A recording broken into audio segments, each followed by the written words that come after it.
자, 오늘 이제 7월 8일입니다. 오늘 이제 SSG 랜더스가 새로운 외국인 타자 이제 후안 라가레스 선수를 이 케빈 크론 선수의 대체 외국인 선수로 영입을 했는데요. 네. 49만 5천 불에 이제 대체 외국인 선수로 한국 프로야구에 온 이 라가레스 선수. 사실 이제 매치에서 오래 뛰었던 유망주 출신이고 또 외야수로 오래 활약했던 선수이기 나 때문에 많이 봤어. 많이 봤잖아요. 사실 그렇죠. 진짜 네. 메이저리그 오래 보신 분들은 또 이름이 익숙하실 텐데 이 라가레스 선수가 또 어떤 선수인지 그리고 또 한국 프로야구에서 또 어떤 활약을 펼쳐줄지도 저희가 한번 짚어보는 시간 가져보도록 하겠습니다. 일단 라가레스 메이저리그 통산 성적은 10시즌 동안 850경기에 나서서 사실 582안타밖에 못 때렸고요. 홈런도 31개, 217타점, 45도루.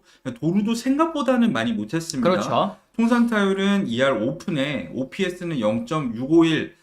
사실 메이저리그에서는 타격에 그렇게까지 장점이 있는 선수는 아니었습니다. 그렇습니다. 어쨌든 랜더스 측에서는 이제 크론 선수의 장기적인 부진에 따라서 외국인 타자 교체를 결정했다. 포지션 상황상 외야수 영입이 필요하다고 판단을 해서 이 라가레스 이 SSG에서 판단하기로는 공수주 밸런스가 우수한 우타 외야수 자원이고 중장거리형 타자로 평가한다라고 이제 얘기를 했는데 저희가 메이저리그의 모습부터 메이저리그에서의 모습부터 또 스카우팅 리포트까지 좀 간단하게 짚어보도록 하겠습니다. 일단 뉴욕 매치에 입단해서 2013년에 빅리그에 데뷔를 했는데 사실 마이너리그 대부분의 기간 동안은 내야수로 뛰었었습니다. 하지만 이제 중견수로 이제 전향을 하면서 본격적으로 이제 수비에 좀 눈을 떴거든요.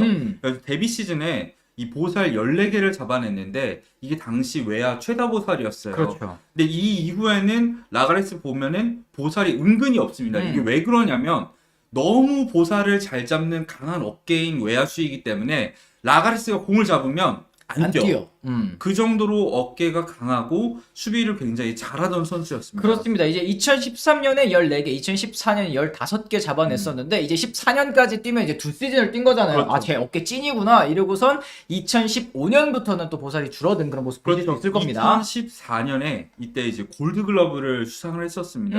그만큼 수비를 잘하는 선수였었고 2014년 보면은 성적도 굉장히 좋았어요. 네. 116경기에서 뭐 4홈런 47타점, 뭐 홈런과 타점은 많지 않았지만 13개 도루를 기록했었고요. 타율도 2할 8푼 1리, OPS도 0.7은 넘는 모습을 보여줬었습니다. 맞습니다. 이때 당시에 수비가 워낙에 좋다 보니까 이 베이스볼 레퍼런스 기준으로 WR이 5.2승이더라고요. 근데 그렇죠. 요 시즌에 내셔널리그 외야수 이 WR 1위가 이제 MVP를 차지했던 스탠튼 선수고 2위가 맥커친의 6.4, 헤이워드가 5.5, 그 다음이 이제 라가레스 선수였을 정도로 이때 당시에는 굉장히 좀 화제를 몰고 왔었던 최고의 수비를 지닌 그렇죠. 외야수였습니다. DRS, 그러니까 수비 기여도를 살펴봤을 때 이때 당시에 플러스 25점을 받았습니다. 메이저리그 모든 포지션을 통틀어서 1위의 기록이었습니다. 그런데 이듬해부터는 역시 타격에서의 좀 문제를 많이 보였습니다. 2015년에도 뭐 OPS 0.6대를 기록을 하면서 타격에서 좀 실망스러운 모습을 보였고요. 선구안이라든지 혹은 이제 우투수 상대 약점을 보이면서 뭐 이듬해는 세스페데스 선수가 영입되기도 하고 그러면서 이제 주전자를 좀 밀려난 그런 라가레스 선수였어요. 그렇죠. 지난해 이제 에인절스에서 외야 전 포지션을 오가면서 이제 백업 선수로서 개막 로스터에 합류해서 활약을 했었는데요. 트라웃이 장기 부상을 입으면서 에인절스의 그 뎁스가 워낙에 얕다 보니까 많은 기회를 받았습니다. 하지만 타율이 2할 3푼 6리에 그쳤었고 OPS 역시 0.6을 간신히 넘겼어요. 거기다 올 시즌에는 1할 때 타율을 기록하면서 결국에는 지명할당, 이 방출 대기 처리가 됐었습니다. 맞습니다. 이 강점이었던 수비 같은 경우에도 올 시즌에는 특히 또 몸이 좀 불어난 모습을 보여주면서 좀 수비도 아쉬운 모습이 많이 나왔었는데 이 선수가 결국에는 한국 프로야구에 왔을 때 최근에는 뭐 굉장히 또 메이저리그에서 경력이 있는 선수들이 많이 오잖아요. 뭐 그렇죠. 푸이그도 그렇고 뭐 노바도 그렇고 지금 뭐 푸이그는 잘하고 있지만 노바는 또 못하고 있지 않습니까? 이 최근의 모습이 어느 정도 KBO 리그 성공에 영향을 준다 말씀드릴 수 있을 것 같은데 메이저리그에서 여태 보여줬었던 라가레스 선수의 그 모습을 바탕으로 저희가 좀 컨택, 파워, 주로 수비, 어깨 이 5가지 분류로 또 나눠가지고 한번 평가를 해보도록 하죠. 점수는 무슨 기준이에요? 이거는 뭐 메이저리그 성적 기준. 메이저리그 성적 기준으로 이제 스카우팅 리포트를 쓰셨네요. 네. 일단 컨택은 40점으로 했네요. 네.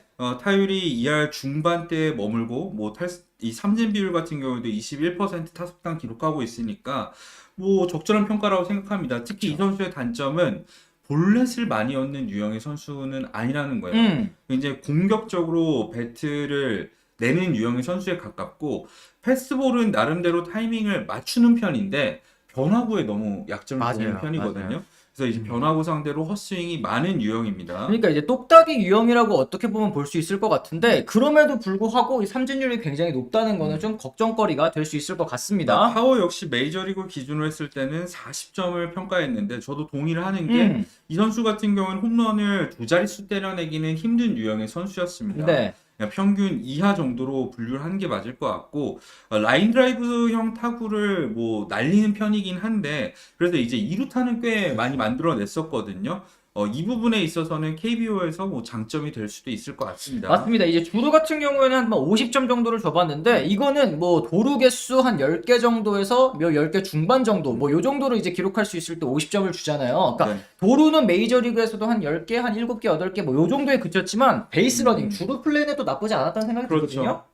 그 전체적으로 봤을 때 UBR이라고 하죠. 이거 주루로 만들어낸 기여도를 봤을 때 팬그래프에서 대체로 플러스였던 선수였는데 문제는 뭐냐면 지난 시즌부터 몸이 좀 불어났어요. 맞아요. 사실 올해부터가 아니라 지난해에도 주루 그리고 수비에서 좀 아쉬운 모습들이 있었거든요. 그러니까 지금 전성기 기준 몸 상태라면 KBO 리그에서 꽤 빠른 발을 자랑할 수 있겠지만 네.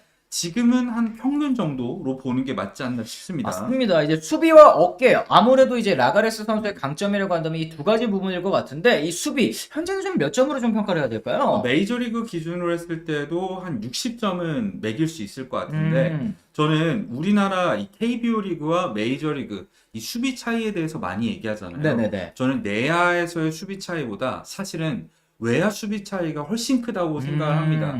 뭐 중견수 같은 경우에는 그래도 우리나라 중견수들도 꽤 넓은 수비 범위를 보여주는 선수들도 일부 있긴 합니다만 네. 김현수 선수가 예전에 2016년에 볼티모어 진출했을 때 한국 좌익수 중에서 그래도 세 손가락 안에 드는 수비라고 했지만 메이저리그 가서는 정말 최하급 중에서도 최하급 수비였거든요. 그런 측면에서 봤을 때 라가레스가 메이저리그에서도 수비에 강점이 있었던 선수였기 때문에 KBO 왔을 때는 최상급 수비력을 보여줄 거라고 생각하고 특히 어깨 아직도 살아있어요.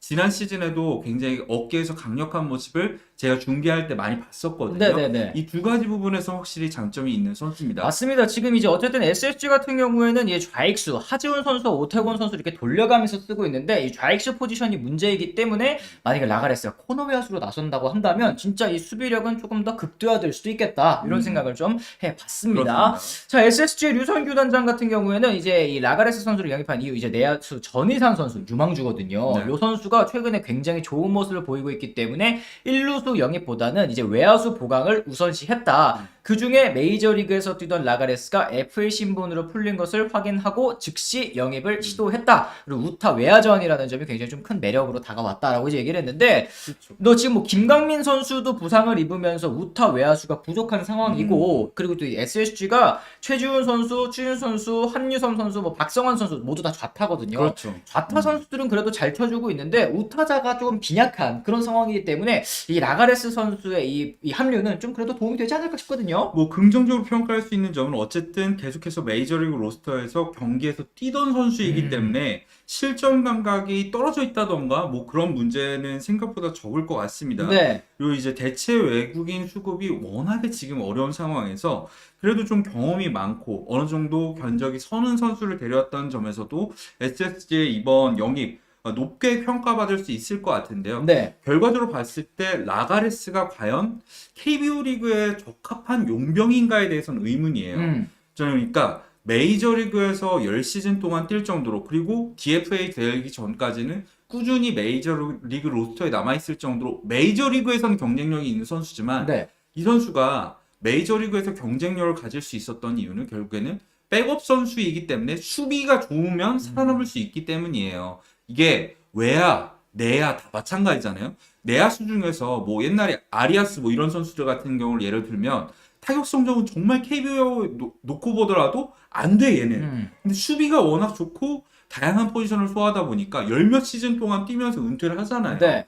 이런 유형의 선수들이 메이저리그에서는 오히려 경쟁력이 있을지 모르겠지만 KBO 리그에 왔을 때 경쟁력이 있는 선수들은 타격의 장점이 있는 선수들. 그러니까 메이저리그에서 포지션이 애매해서 뛰지 못하는 애들 있잖아요. 아니면 트리플 A에서는 정말 박살내고 다니는데 메이저리그 변화구 대처가 살짝 안 되는 애들, 이런 쿼드러플 A형 선수들이 저는 훨씬 더 타격 부분에서는 팀에 도움이 KBO 리그 기준으로 될 수 있는 선수라고 생각을 하는데 이런 선수들이 워낙에 품귀 현상이고 외국인 선수를 구하기가 굉장히 까다로운 상황이다 보니까 어쩔 수 없이 차선책으로 내린 선택이 아닌가 하는 약간의 아쉬움은 있습니다. 아, 그래도 이제 라가레스 선수가 과연 한국에서도 역시 뭐 수비는 뭐 잘해주겠죠. 근데 말씀하신 것처럼 이제 KBO 리그 선수들의 이 변화구에 또 얼마나 대처할 수 있을지 그렇죠. 이게 좀 걱정이 저는 합니다. 타율은 의외로 높을 수도 있다고 봐요. 라가레스의 이 컨택 퍼센트를 보면은 메이저리그 기준으로도 평균 이상이었거든요.